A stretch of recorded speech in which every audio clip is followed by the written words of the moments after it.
மட்டும் ஒரு வாட்டி ரீகேப் பார்த்துருவோம். அரசியலமைப்பு என்ற கொள்கை முதல்ல எங்கிருந்து தோன்றுச்சுன்னா அமெரிக்க ஐக்கிய நாடுகள். இப்போ நம்ம வேர்ல்டுலவே நல்ல ஒரு பணக்கார நாடு எதுன்னா யூஎஸ்ஏ தான் சொல்லுவோம் இல்லையா. அதே போல் அந்த அரசியலமைப்பு என்ற கொள்கையும் முதல்ல யூஎஸ்ஏல தான், அமெரிக்க ஐக்கிய நாட்டில் தான் தோன்றிருக்கு. இந்திய அரசியலமைப்பு நிர்ணய சபை எந்த திட்டத்தின் கீழே உருவாக்குனாங்கன்னா அமைச்சரவை தூதுக்குழு திட்டத்தின் கீழே தான் உருவாக்குனாங்க. எப்போ உருவாக்குனாங்கன்னா 1946 டிசம்பர் 6. இந்திய அரசியலமைப்பு நிர்ணய சபை ஆரம்பிச்சப்போ எத்தனை உறுப்பினர்கள் இருந்தாங்கன்னா 389 உறுப்பினர்கள் இருந்தாங்க. மாகாண பிரதிநிதிகள் எத்தனை பேருன்னா 292 பேர். சுதேச அரசுகளின் நியமன உறுப்பினர்கள் யாரு எத்தனை பேருன்னா 93 பேர். So 292 next number 93. சுதேசி அரசுகள். ஒருத்தர் பலுசிஸ்தான் சார்பில் மாகாண முதன்மை ஆணையர்கள் 3, மாகாண முதன்மை 3 அப்படின்னு ஞாபகம் வச்சுக்கோங்க. 3 பேர் மொத்தம். அரசியலமைப்பு நிர்ணய சபை முதல் கூட்டத்தில் எத்தனை பேர் இருந்தாங்கன்னா 389 உறுப்பினர்கள் இருந்திருக்காங்க. அதாவது உருவாக்குனப்போ 389 உறுப்பினர்கள் இருந்திருக்காங்க. இந்த சபையின் முதல் கூட்டம் எப்போ நடைபெற்றது அப்படின்னு பார்த்தீங்கன்னா 1946 டிசம்பர் 9. தற்காலிக தலைவர் யாரு? இந்திய அரசியலமைப்பு நிர்ணய சபையின் தற்காலிக தலைவர் சச்சிதானந்த சிங்கா. நிரந்தர தலைவர் தற்காலிக தலைவர் அப்படின்னு மென்ஷன் பண்ணதான் சச்சிதானந்த சிங்கான்னு போடணும். இல்லை அரசியலமைப்பு நிர்ணய சபையின் தலைவர்னா ராஜேந்திர பிரசாத். துணைத் தலைவர்கள் யார் யார் இருந்தாங்க நிர்ணய சபையின் பார்த்தீங்கன்னா H.C. முகர்ஜி, V.T. கிருஷ்ணமாச்சாரி. இந்த நிர்ணய சபையின் கூட்டுத்தொடர் எத்தனை நாட்கள் நடைபெற்றதுன்னா 11 அமர்வுகளாக 166 நாட்கள். 11 66 பார்த்தீங்கன்னா 11 டிவைட் ஆகும்.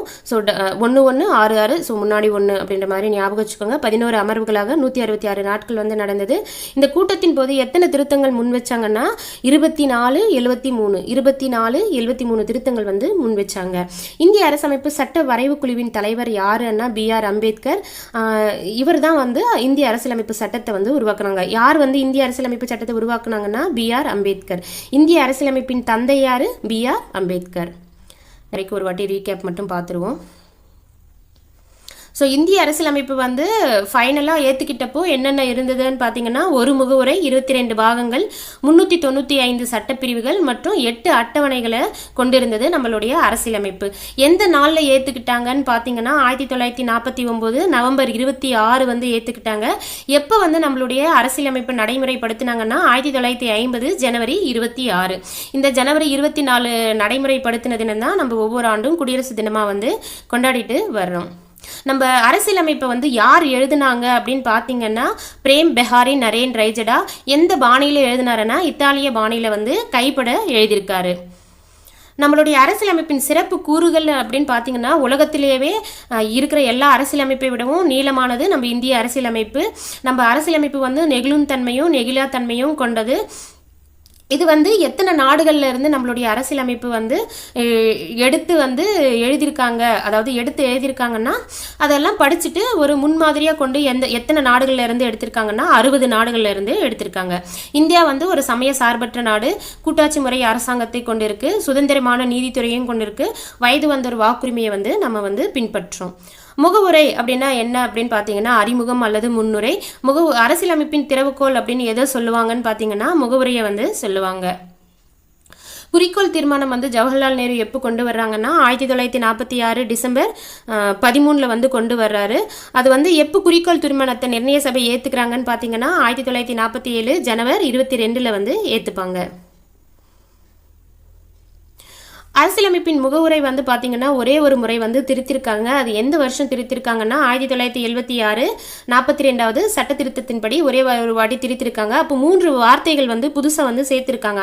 அந்த வார்த்தைகள் என்னன்னு பார்த்தீங்கன்னா சமதர்மம், சமய சார்பின்மை, ஒருமைப்பாடு. சமதர்மம், சமய சார்பின்மை, ஒருமைப்பாடு என்ற 3 வார்த்தைகள் சேர்த்திருக்காங்க. நம்மளுடைய முகவுரை எப்படி ஸ்டார்ட் ஆகும்னா இந்திய மக்களாகிய நாம் அப்படின்னு ஸ்டார்ட் ஆகும். அது மட்டும் இல்லாமல் நம்ம முகவுரையில் பார்த்தீங்கன்னா இந்தியா ஒரு இறையாண்மை மிக்க சமதர்ம சமய சார்பற்ற ஜனநாயக குடியரசு அப்படின்ட்டு நம்ம முகவரையில் இருக்கும்.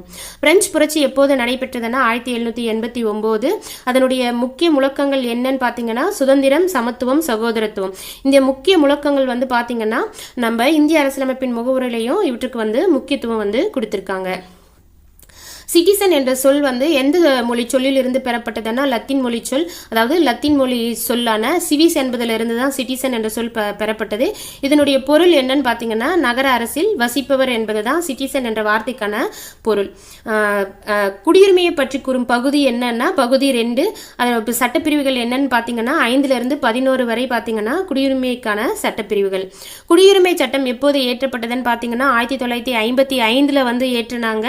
அது இது வரைக்கும் குடியுரிமை சட்டத்தை வந்து எத்தனை முறை திருத்திருக்காங்கன்னா 8 முறை. முகவுரையை வந்து ஒரே ஒரு வாட்டி தான் திருத்திருக்காங்க. குடியுரிமை சட்டத்தை 8 முறை வந்து திருத்திருக்காங்க. எத்தனை வழிகளில் வந்து குடியுரிமை பெறலாம்னா 5 வழிகளில் குடியுரிமை பெறலாம், 3 வழிகளில் வந்து குடியுரிமையை இழக்கலாம். அந்த 5 வழிகள் என்னன்னா பிறப்பின் மூலமா குடியுரிமை பெறுதல், வம்சாவளி மூலமா குடியுரிமை பெறுதல், பதிவு செய்வதன் மூலமா குடியுரிமை பெறுதல், இயல்புரிமை மூலம் குடியுரிமை பெறுதல், பிரதேச இணைப்புகளின் மூலம் குடியுரிமையை பெறுதல். குடியுரிமையை எத்தனை வழிகளில் இழக்கலாம்னா 3 வழிகளில் வந்து இறக்குறான். அது எப்படின்னா குடியுரிமை வேண்டான்னு சொல்றது மூலமா இழக்கலாம். இன்னொரு நாட்டில் வந்து வேற நாட்டுடைய குடியுரிமை பெறும்போது இந்திய குடியுரிமை தானாகவே வந்து முடிவுக்கு வரும். இன்னொன்று வந்து இயல்புரிமையின் மூலமா குடியுரிமை பெற்று உண்மைகளை மறைத்து அப்புறமா தவறான ஒரு பிரதிநிதித்துவம் தந்திருந்தா அது மூலயமா வந்து தாமாகவே வந்து குடியுரிமை வந்து இழக்க நேரிடும். நெக்ஸ்ட் வந்து அடிப்படை உரிமை. இது வந்து பார்ட் 2 வீடியோவில் வந்து பார்ப்போம்.